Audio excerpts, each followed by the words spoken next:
जय श्री राम दोस्तों, हर हर महादेव। दोस्तों, क्या आप जानते हैं माता पार्वती के श्याम वर्ण होने के पीछे क्या कारण था? उनका काला रंग होने के पीछे क्या रहस्य था? बाबा भोलेनाथ और मां पार्वती के बीच में झगड़ा क्यों हुआ था? आप नहीं जानते हैं? चलिए आज मैं आपको विस्तार से ये कथा सुनाता हूं। अगर आपको हमारा ये वीडियो अच्छा लगे तो इसको ज़्यादा से ज़्यादा शेयर कीजिएगा, और अगर हमारा आपने चैनल सब्सक्राइब नहीं किया है तो @श्री राम भक्त 12 को सब्सक्राइब कीजिएगा। दोस्तों, मत्स्य पुराण में कथा आती है कि मां पार्वती का रंग बचपन में काला था तथा उनके काले रंग की वजह से ही बाबा भोलेनाथ और मां पार्वती के बीच में झगड़ा हुआ। दरअसल उनके काले रंग होने के पीछे जगत पिता ब्रह्मा जी की एक लीला थी, जिसकी वजह से मां काली बचपन में काले रंग की पैदा हुई थी। जब महादेव और मां पार्वती का विवाह हुआ था, भगवान शिव ने मां पार्वती का मजाक उड़ाया या ताना मारा, या मजाक में हंसी मजाक में बात बोल दी कि मैं गोरे रंग का हूं, तुम काली रंग की हो, जिस वजह से माता पार्वती को बहुत क्रोध आया। उनको अपनी बेइज्जती महसूस हुई और वो कैलाश छोड़कर चली गई, और फिर तपस्या कर उन्होंने अपने काले रंग को गोरे रंग में बदल दिया और संसार में मां गौरी के नाम से प्रसिद्ध हुई। मत्स्य पुराण की कथा के अनुसार जब तारकासुर ने ब्रह्मा जी से यह वरदान प्राप्त कर लिया था कि उसकी मृत्यु भगवान शिव के ऐसे पुत्र से हो जो उसे 7 दिन की उम्र में ही मार सके, तो उस वक्त भगवान शिव बिना पत्नी के विरागी जीवन जी रहे थे। कारण यह था कि कुछ वर्ष पहले ही माता सती ने अपने पिता के यज्ञों में आत्मदाह कर लिया था, और ब्रह्मा जी से वरदान पाकर तारकासुर ने तीनों लोकों पर अधिकार कर लिया था। तब ब्रह्मा जी ने देवताओं की प्रार्थना सुनी और उन्हें बताया, उनको भरोसा दिया कि जल्द ही पृथ्वी पर माता पार्वती जन्म लेंगी और उनका विवाह भगवान शिव से होगा। इसके बाद शिव और पार्वती को एक पुत्र की प्राप्ति होगी जो अपने जन्म से 7वें दिन ही तारकासुर का वध कर देगा। ब्रह्मा जी की प्रेरणा से देवी सती अब पार्वती के रूप में हिमालय और मैना की पुत्री के रूप में जन्म लेने ही वाली थी कि ब्रह्मा जी ने रात्रि देवी को बुलाकर एक लीला रच दी। उन्होंने काल रात्रि देवी को आदेश दिया कि वो गर्भवती मैना के गर्भ में अंधकार रूप में प्रवेश कर जाए, और जब उनकी संतान का जन्म हो तो वो उसे अपने प्रभाव से जब चाहे काले रंग की कर दें। देवी काल रात्रि ने ऐसा ही किया। वो देवी मैना के गर्भ में प्रवेश कर गई, और जब मां पार्वती का जन्म हुआ तो उनके शरीर के अंदर काले रंग के रूप में रहने लगी, और पार्वती के शरीर से निकली काल रात्रि देवी। वैसे पार्वती देवी जन्म से ही गोरी थी, लेकिन देवी काल रात्रि जब चाहती उन्हें काले रंग की बना देती थी।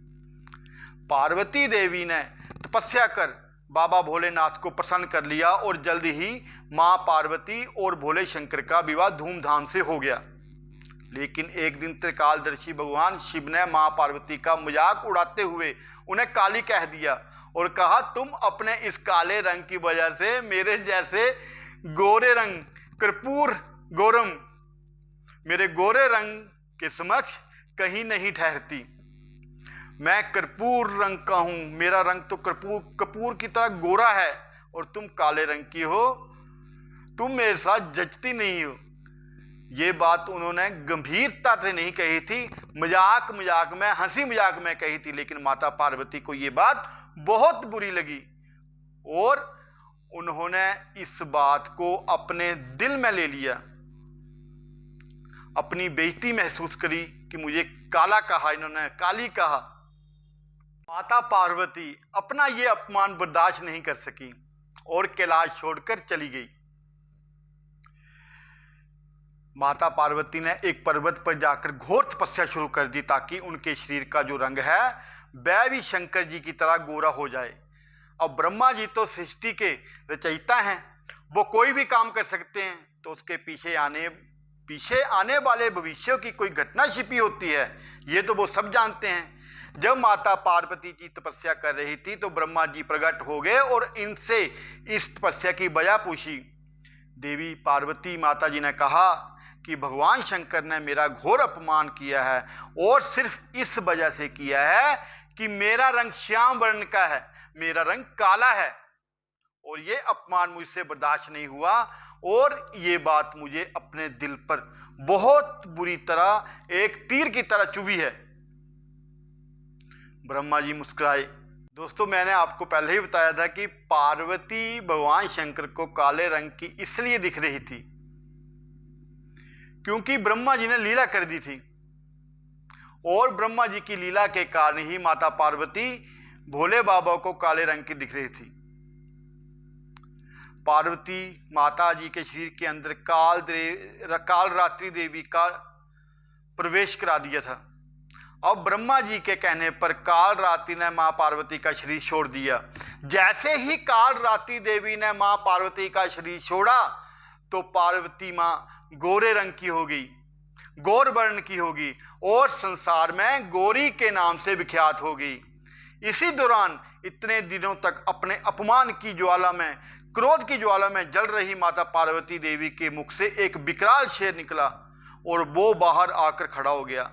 मां पार्वती के शरीर से निकली काल रात्रि देवी को ब्रह्मा जी ने कौशिकी देवी का नाम दिया और उनसे कहा कि आप विंध्याचल पर्वत में जाकर निवास करें और भविष्यों में शुंभ और निशुंभ दैत्यों का वध करें।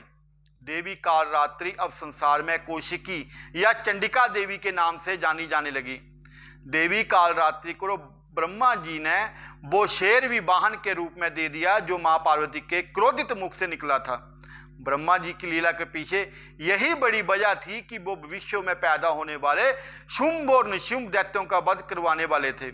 इसलिए उन्होंने इतने वर्षों तक देवी पार्वती के अंदर देवी काल रात्रि को छिपा कर रखा था ताकि समय आने पर उन्हें कौशिकी या चंडिका देवी के रूप में संसार के सामने प्रकट किया जा सके।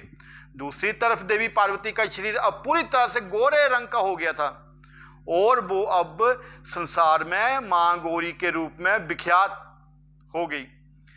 मां पार्वती भी अब कैलाश लौट गई जहां भोलेनाथ उनका इंतजार कर रहे थे। कुछ वक्त बाद भगवान शंकर देवी पार्वती से कार्तिकेय जी का जन्म हुआ जिन्होंने अपने जन्म के 7वें दिन ही तारकासुर का वध कर दिया।